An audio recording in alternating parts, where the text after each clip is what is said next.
लड़कियों को कमज़ोर समझना ये प्रथा पुरानी थी। जी हाँ, आज इस लाइन की हर एक बात को फिर से साबित कर दिया है सुनीता विलियम ने। सुनीता विलियम जो आसमान से भी आगे बढ़कर हिम्मत, मेहनत और जज्बे से हर किसी के सपनों को उड़ान देने की मिसाल है। इस खलाबाज ने 9 महीने स्पेस में रहकर एक नई तारीख रकम की। आज हर औरतें फ़ख्र से ये कह सकती है कि औरतें सिर्फ सपने देखने तक सीमित नहीं हैं, बल्कि उन्हें पूरा करने की सलाहियत भी रखती है।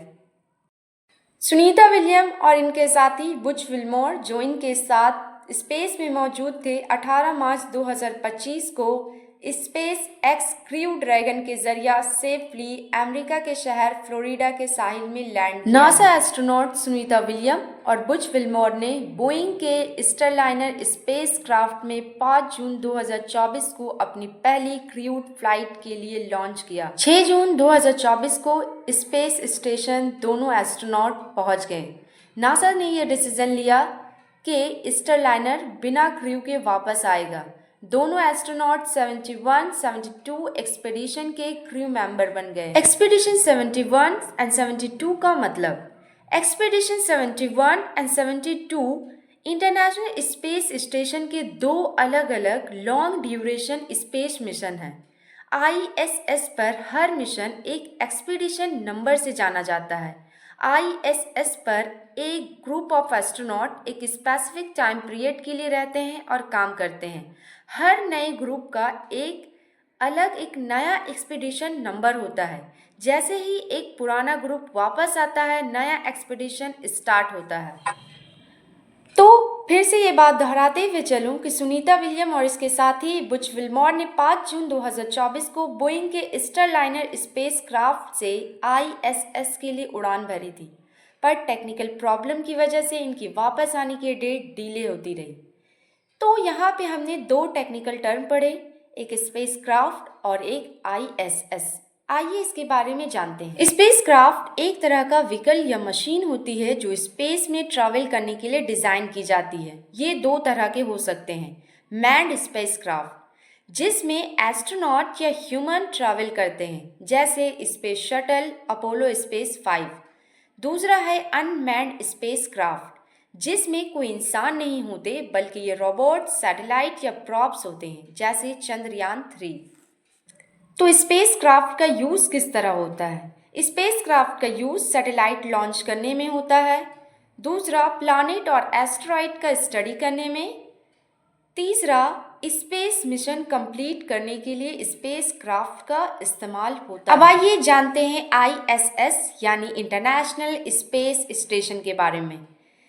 ये एक लार्ज स्पेस क्राफ्ट और रिसर्च लैबोरेटरी है जो अर्थ के लो ऑर्बिट में रहती है। ये एक कोलैबोरेटिव प्रोजेक्ट है जिसे नासा, रिकॉस्मोस यानी रसिया, जैक्सा यानी जापान, ESA यूरोप और CSA कनाडा के कोलैबोरेशन से बनाया गया है।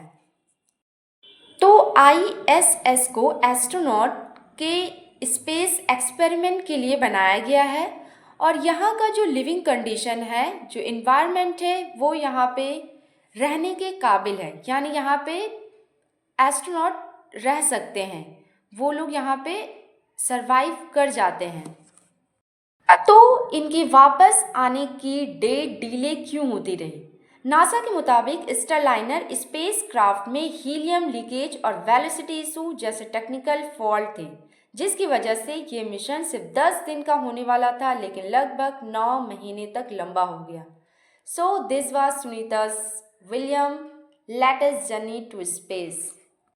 तो आइए आज इनकी स्पेस जर्नी के बारे में, नासा में सिलेक्शन से लेकर इनके बड़े स्पेस मिशन तक सभी चीज़ों के बारे में जानें।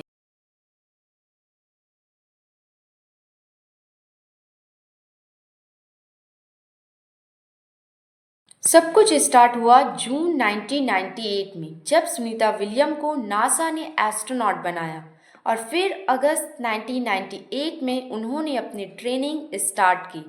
वैसे आप लोगों को बताते हुए चलूं कि नासा की ट्रेनिंग कोई आम ट्रेनिंग नहीं होती। इसमें एस्ट्रोनॉट को स्पेस और साइंस की नॉलेज दी जाती है। शटल और स्पेस स्टेशन का सिस्टम समझाया जाता है। आइए शटल और स्पेस स्टेशन के बारे में जानें।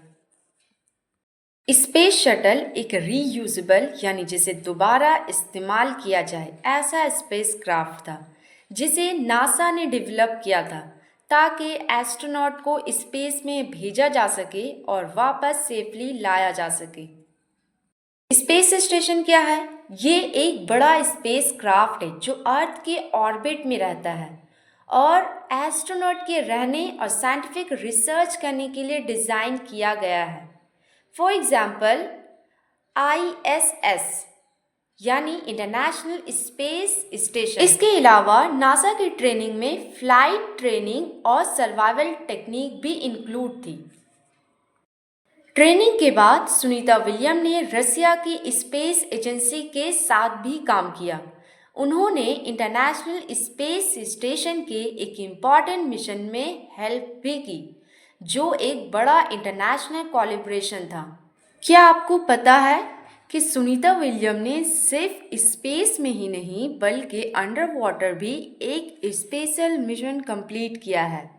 जी हाँ, उन्होंने 9 दिन तक पानी के अंदर एक स्पेशल लैब में रही जो जीरो ग्रेविटी और स्पेस वॉक की ट्रेनिंग का एक हिस्सा है। जीरो ग्रेविटी एक ऐसी कंडीशन है जिसमें किसी ऑब्जेक्ट या एस्ट्रोनॉट पर बिल्कुल भी या बहुत कम ग्रेविटी का असर होता है। ये कंडीशन स्पेस में देखी जाती है। अंडर वाटर में ग्रेविटी ज़ीरो तो नहीं होती लेकिन बहुत कम होने की वजह से एस्ट्रोनॉट हवा में तैरने जैसा महसूस करते हैं। वाटर में प्रैक्टिस करने से एस्ट्रोनॉट को स्पेस वॉक का फील मिलता है। स्पेस वॉक एक एक्टिविटी है जिसमें एस्ट्रोनॉट स्पेसक्राफ्ट या स्पेस स्टेशन के बाहर निकलकर ओपन स्पेस में काम करते हैं। साथ ही उन्होंने स्पेस स्टेशन के रोबोटिक आर्म पर भी काम किया जो सैटेलाइट ग्रिप करने और रिपेयर करने में मदद करता है।